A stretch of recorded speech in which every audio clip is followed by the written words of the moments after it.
C'était magique cette soirée, Siri. Voir le lac des cygnes de Tchaïkovski sur la scène du Royal Albert Hall, j'ai adoré. Oui, Coucou, c'était un sacré spectacle. Des drames, une trahison. De quoi méditer sur le caractère imprévisible de la vie. C'est exactement ça. En l'espace d'un instant, une simple supercherie peut changer le cours des choses à jamais. Quand le terrible sorcier Rothbard fait passer sa fille Odile pour la belle Odette, le prince Siegfried tombe dans le piège. Et tout est perdu. C'est une illustration parfaite des inconnus inconnus. Et tu sais quoi ? Quoi encore ? Ça t'a donné une idée pour le podcast, c'est ça ? Tu me connais bien. Tu as déjà entendu parler de la théorie des cygnes noirs ? Elle a été mise au point par le statisticien et ancien trader Nassim Nicolas Taleb. Elle s'intéresse aux événements dits de queue, qui se produisent aux extrémités des courbes de Gauss. En d'autres termes, il s'agit d'événements rares et imprévisibles, qui surgissent de nulle part et qui ont un impact extrême. Ces signes noirs surviennent dans la vie de tous les jours et aussi sur les marchés financiers. Réussir à faire le lien entre le ballet et le monde de la finance, tu es un vrai poète, Coucou. Ok, je sais qu'à première vue, c'est un peu tiré par les cheveux. Mais regarde, exactement comme dans le lac des cygnes, où une trahison inattendue modifie le cours de l'histoire, les événements imprévisibles de type signe noir peuvent changer radicalement nos vies et les marchés. C'est intéressant. Après tout, l'art imite la nature, comme disait Aristote. Et en parlant de signes noirs, tu as vu le film Black Swan, de Darren Aronofsky ? Tu veux parler du film avec Nathalie Portman ? Oui, je l'ai vu. C'est un vrai thriller psychologique qui explore les aspects les plus sombres de la nature humaine. On dit que c'est dans les moments difficiles qu'on dévoile qui on est vraiment. Un peu comme dans le ballet, où Odette, le signe blanc, et Odile, le signe noir, représentent la dualité qui est enfouie en chacun de nous. Oh attends, il y a un taxi qui arrive. Rentrons à la maison. Taxi ?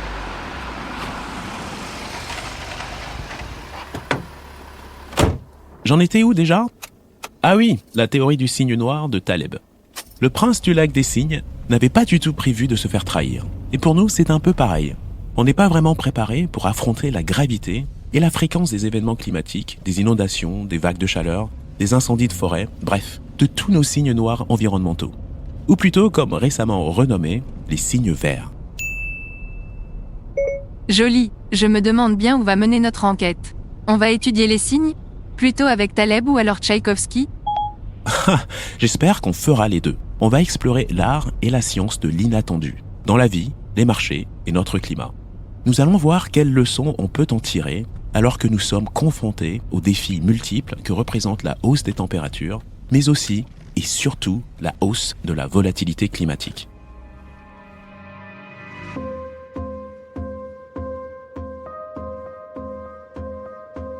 Bienvenue dans 2050 Investors, le podcast qui décrypte les tendances de l'économie et du marché pour relever les défis de demain. Je suis Coucou Agboblois, responsable mondial de la recherche économique, cross-asset et quantitative de Société Générale.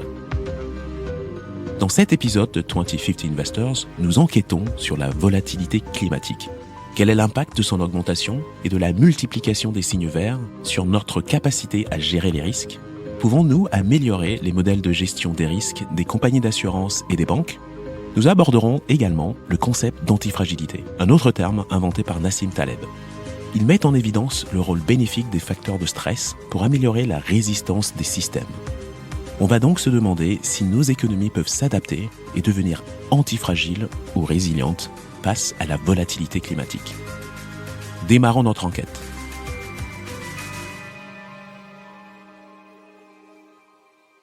Très bonne introduction, Coucou. Est-ce que tout ça n'est pas une manière de dire plus simplement que « ce qui ne nous tue pas nous rend plus forts » ? En un mot, oui, mais en partie seulement. On reviendra plus tard sur cette célèbre citation de Nietzsche et non pas sur la chanson de Kelly Clarkson. Mais d'abord, comme à notre habitude, commençons par revoir quelques bases. Ok, soit dit en passant, je crois que ce concept n'est pas vraiment adapté pour nous, les smartphones. Je ne me suis pas encore remise de mon remplacement par Yoda lors du dernier épisode. C'était un moment épique. Moi, je trouve que tu as l'air plus forte. Mais revenons à nos signes noirs et à nos événements imprévisibles. Je suis toute oui. On a vu que l'expression de signe noir désigne un événement imprévisible qui dépasse nos attentes normales et qui peut avoir des conséquences graves. Contrairement à ce qu'on pourrait croire, ce terme ne vient pas du lac des cygnes. Il vient d'une ancienne croyance romaine selon laquelle les signes noirs n'existaient pas, Jusqu'à ce que, en 1697, des marins néerlandais en aperçoivent en Australie. Plus récemment, l'expression signe noir a été réinterprétée pour désigner un événement imprévu et lourd de conséquences. Nassim Nicolas Taleb a mis au point la théorie du signe noir en 2001 dans son livre Le hasard sauvage. Il a ensuite étayé dans un autre ouvrage en 2007. Entendu, mais je n'ai pas très bien saisi ton allusion de tout à l'heure aux événements de queue et aux courbes de Gauss. Je vais t'expliquer. En statistique, selon la loi de distribution normale des probabilités, ou loi gaussienne, la plupart des résultats d'un ensemble de données se situent près de la moyenne, et non pas aux extrêmes. Cette loi est décrite par une courbe qui possède des caractéristiques intéressantes. Elle est en forme de cloche, elle est symétrique, et elle a un pic. La moyenne se situe au centre de la distribution, au niveau du pic de probabilité. D'accord, je vois l'idée. Et donc, Ce qu'il faut retenir, c'est que pour une loi normale, environ 68% des valeurs se situent à moins d'un écart type de la moyenne. 95% des valeurs se situent à moins de 2 écarts types. Et 97,7% des valeurs se situent à moins de 3 écarts types. Pour rappel, l'écart type sert tout simplement à mesurer la dispersion ou la répartition des données d'un ensemble autour de la moyenne. ok. Mais encore? Là où ça devient intéressant, c'est que beaucoup de phénomènes de la vraie vie suivent cette distribution normale. Comme par exemple le poids à la naissance des nouveau-nés, notre taille ou la pointure de nos chaussures, ou encore l'âge moyen de départ à la retraite des joueurs de football. Mais on pourrait aussi citer la durée de vie des ampoules, le QI de la population, ou même la taille des flocons de neige. Et pour la température, ça veut dire quoi? Eh bien, la plupart des jours, on enregistre des températures proches de la moyenne de chaque saison. Les épisodes de chaleur ou de froid extrême restent très rares. Winter's coming. C'est fascinant. Tu veux dire que la nature suit plutôt une tendance monotone à rester dans la moyenne, mais qu'il lui arrive de piquer une crise de colère et de nous envoyer une vague de chaleur ou de froid? Exactement. C'est sa manière de ménager le suspense. Et dans le domaine de la finance, c'est pareil. Si on pense au rendement quotidien du marché dans toutes les classes d'actifs, aux actions, aux obligations, aux devises, au crédit ou même aux matières premières, la plupart du temps, tout est relativement calme. Mais des crises majeures peuvent éclater sans crier gare. Comme le krach boursier de 1929, la grande crise financière de 2008, ou plus récemment, la pandémie de Covid-19. Ce sont les fameux événements de queue qui se situent aux extrémités de notre courbe, loin de la moyenne. Des événements moins fréquents mais beaucoup plus graves que ceux observés habituellement dans une distribution normale. Intéressant. Pour résumer, se préparer uniquement aux situations moyennes consiste à sortir avec un petit parapluie, alors qu'on sait qu'il y a des risques d'ouragan. Ça ne semble pas très efficace, en effet. C'est ça. Être prêt à affronter une tempête moyenne, c'est bien, mais loin d'être suffisant. On doit se préparer au pire. C'est pour ça qu'il est vraiment important de comprendre les imprévus, non seulement dans le domaine de la finance, mais aussi pour gérer les risques climatiques. Si on ne se prépare que pour les événements probables, on sera forcément pris au dépourvu un jour, anéanti par les extrêmes. Donc on doit espérer un réchauffement climatique de 1,5 degré, tout en étant préparé à un scénario de 2,4 degrés. L'objectif absolu doit rester la neutralité carbone d'ici 2050, quoi qu'il en coûte. Parce qu'à 2,4 degrés de réchauffement, l'adaptation sera très difficile, pour ne pas dire impossible. Il faut savoir que c'est grâce à la prévisibilité des saisons que notre espèce a pu développer l'agriculture et prospérer. Aujourd'hui, le changement climatique rend notre climat plus instable, avec de plus en plus d'événements climatiques au-delà des normes historiques, ce qui engendre des catastrophes physiques et économiques plus importantes. J'ai trouvé un article intéressant sur le site de Britannica nommé « Les origines de l'agriculture et de la domestication ». Je cite « On peut dater les premières agricultures à la fin du Pléistocène, dite période glaciaire, il y a environ 11 700 ans. À cette époque, les températures se sont réchauffées, les glaciers ont fondu, le niveau de la mer a augmenté et les écosystèmes du monde entier se sont réorganisés. » Dans leur livre « La stabilité climatique et le développement des sociétés agricoles », les auteurs John Feynman et Alexander Ousmekin vont encore plus loin. Nous pensons que la stabilité climatique est l'un des principaux facteurs ayant permis le développement des sociétés agricoles. Sur la base d'une étude portant sur plusieurs cultures indépendantes, nous estimons que le développement de l'agriculture a nécessité environ 2000 ans de climat stable, sans variation climatique significative, à l'échelle de quelques siècles. C'est logique. Donc, Nous sommes passés de l'âge glaciaire à l'âge agraire, et on entre dans l'âge précaire, c'est bien ça? Joli parallélisme, Siri. Plusieurs études du GIEC, le groupe d'experts intergouvernemental sur l'évolution du climat, ont permis de conclure que la variabilité des températures saisonnières n'était plus seulement une fluctuation ou un événement de queue, mais qu'elle devenait bien une tendance. Et qu'elle a déjà un impact significatif sur l'agriculture et la biodiversité. Ça me rappelle le film Catastrophe, Le jour d'après, où les héros doivent survivre malgré des événements climatiques extrêmes déclenchés par le dérèglement climatique, parmi lesquels des super tempêtes et une ère glaciaire soudaine. J'ai plutôt l'impression qu'on va dans la direction opposée, et que, si rien n'est fait pour y remédier, on se dirige vers un scénario de serre chaude. Pour citer Vladimir Ilitch Lénine, il y a des décennies où rien ne se passe, et il y a des semaines où des décennies se produisent. J'adore cette citation. Ce qui nous amène à un concept essentiel de la finance, celui de la position courte sur la volatilité. On parle de position courte ou de vente à découvert quand un spéculateur vend des actions empruntées dans l'espoir de les racheter plus tard à un prix inférieur. Les marchés financiers utilisent des instruments comme les options ou les produits dérivés qui sont des contrats financiers pour se protéger contre la volatilité ou pour parier sur une faible volatilité et percevoir une prime d'option. Pour revenir au climat, on peut dire que l'humanité a essentiellement une position courte sur la volatilité climatique. Concrètement, cela signifie que nous avons parié sur des écarts faibles par rapport à la norme, ce qui suppose une certaine stabilité. Toutes les bases de nos économies, de nos infrastructures, de notre agriculture, de nos systèmes énergétiques et de nos chaînes d'approvisionnement dépendent d'un climat qui reste stable la plupart du temps. Ce pari me semble de plus en plus risqué.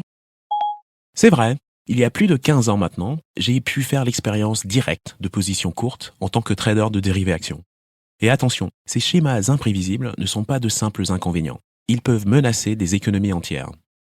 L'agriculture, qui dépend fortement de la fiabilité des prévisions météo, est la première à en pâtir. Les mauvaises récoltes ne nuisent pas seulement à l'agriculteur. Elles se répercutent sur l'ensemble de la chaîne d'approvisionnement alimentaire.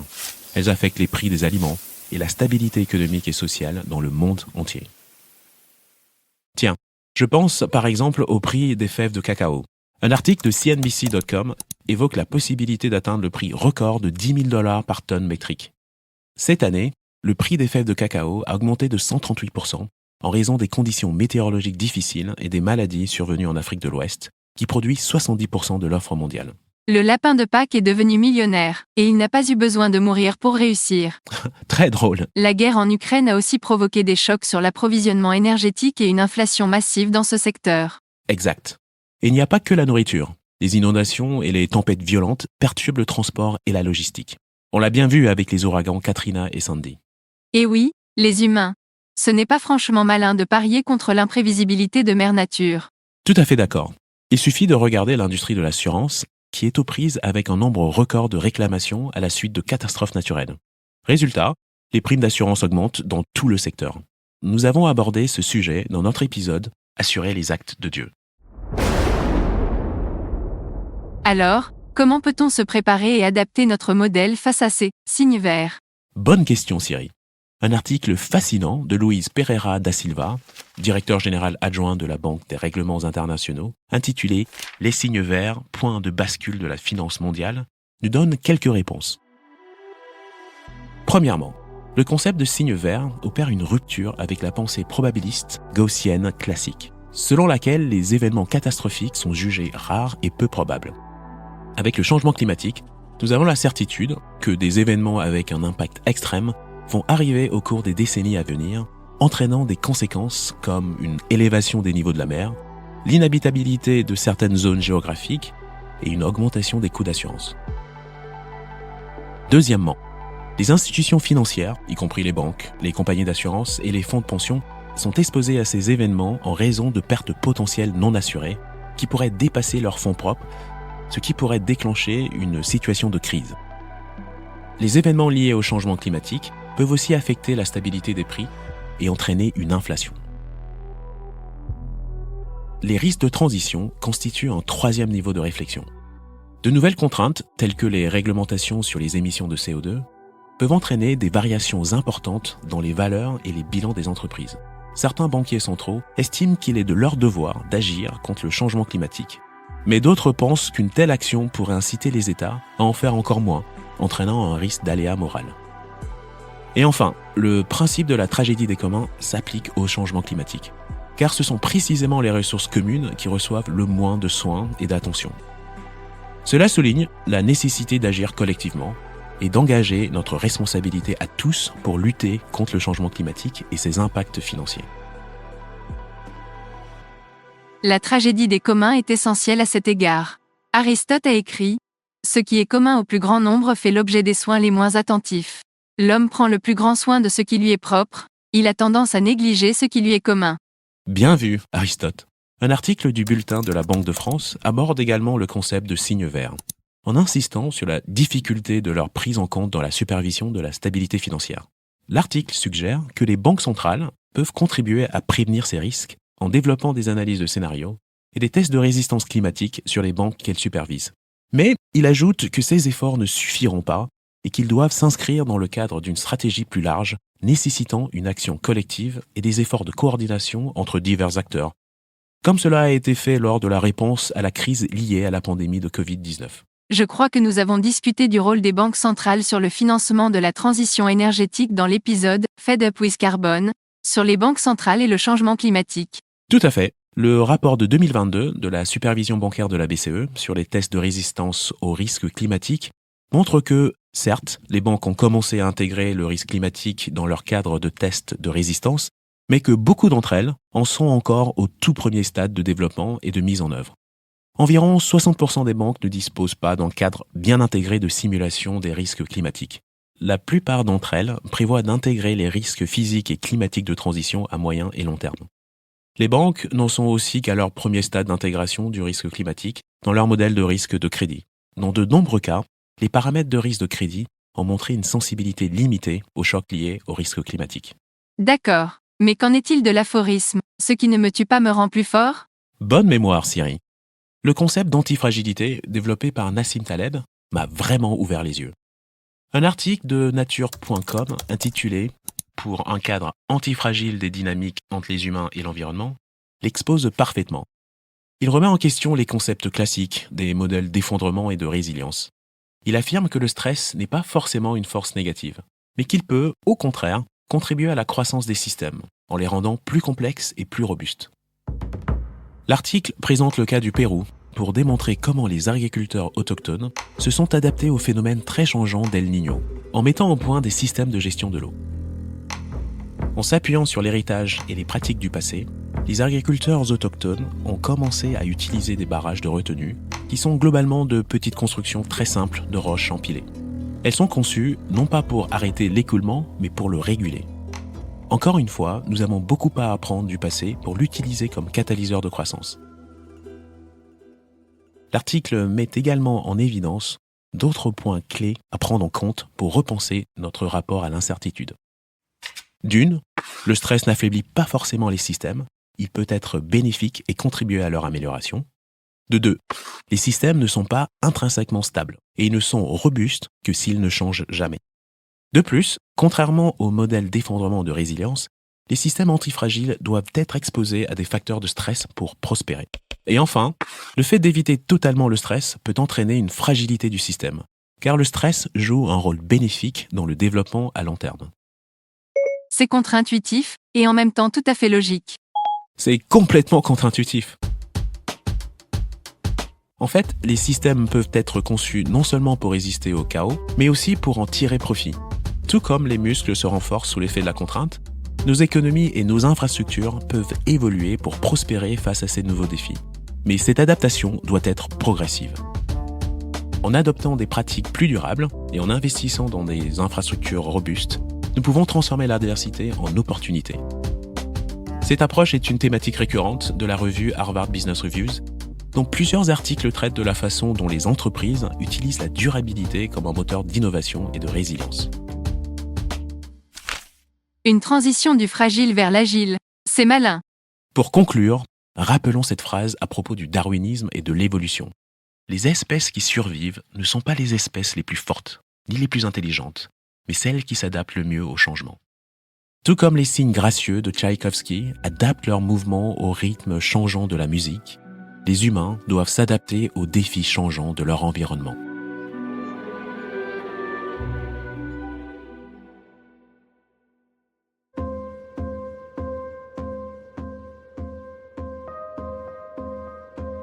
Merci d'avoir suivi cet épisode de 2050 Investors. J'espère que cet épisode vous a aidé à mieux comprendre la volatilité climatique et son impact sur la société, la planète et vous. 2050 Investors est disponible sur toutes les plateformes de podcast et de streaming. Si cet épisode vous a plu, mettez-nous plein d'étoiles sur Apple Podcasts ou Spotify. Laissez des commentaires où vous voulez, abonnez-vous et surtout, parlez-en autour de vous. Rendez-vous au prochain épisode.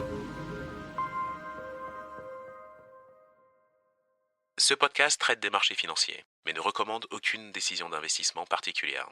Si vous n'êtes pas sûr du bien fondé d'une décision d'investissement, veuillez consulter un professionnel.